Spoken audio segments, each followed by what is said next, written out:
Le pays se relève car ce tourisme, plus d'1 million de personnes viennent chaque année pour assister notamment à un spectacle pratiquement unique au monde, des gorilles en liberté. Lise Rombaudoul, Anne Barrier et Loïs Freeman nous emmènent en safari. Soyez les bienvenus au Rwanda.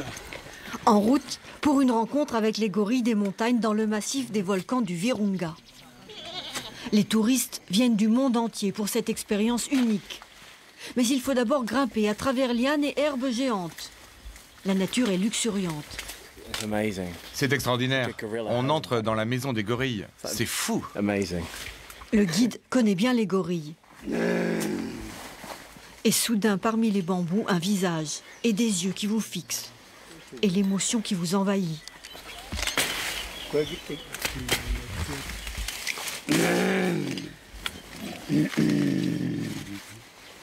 C'est pourquoi ce bruit? Ce bruit, c'est tout le temps pour dire qu'on est ici, qu'on n'est pas agressif, que ce sont nos amis. Lui, c'est Charles, oui. Charles, c'est le chef du groupe. Une famille de 13 gorilles dont la vie est très organisée. Quand ils se réveillent, ils commencent à chercher quelque chose à manger dans la forêt. Et ils font ça pendant 2-3 heures. Et après, ils prennent un repos comme ça. Ils mangent des chardons et des aiment les chardons souvent dans la saison sèche parce que les chardons contiennent une grande quantité d'eau. 420 gorilles vivent dans cette vaste forêt d'altitude. Ici, ils sont protégés, à l'abri des braconniers. Regardez, il monte. Le gorille reste le plus majestueux, le plus puissant de nos cousins. C'est vraiment la plus belle chose que j'ai réalisée dans ma vie. J'ai nagé avec les requins en Afrique du Sud, les safaris au Kenya, les baleines bleues au Sri Lanka, mais ça, il n'y a pas mieux. C'est incroyable. Tout aussi incroyable, notre visite du parc d'Akagera, à l'est du Rwanda, refuge d'animaux sauvages, comme ces zèbres qui se déplacent en troupeau, contrairement à ces buffles solitaires que nous surprenons dans leur bain de boue.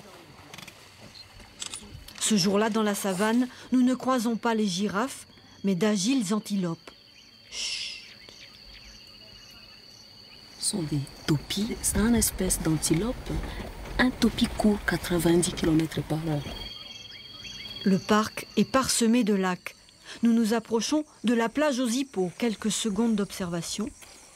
Et voilà les hippopotames flottant au ras de l'eau. Ils sortent la nuit, mais les jours, ils restent dans l'eau. Des fois, on trouve des groupes d'éléphants à l'autre côté en train de manger, de se baigner.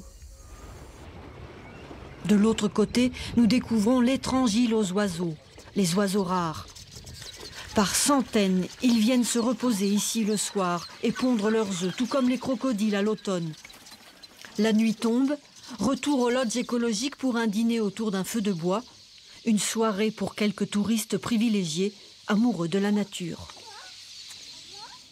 Un mot de sport, les supporters de l'OM sont rassurés, leur club préféré jouera bien la saison prochaine au Stade Vélodrome. L'OM refusait de payer le loyer réclamé par la ville pour financer la rénovation du stade, mais les deux parties ont fini par se mettre d'accord.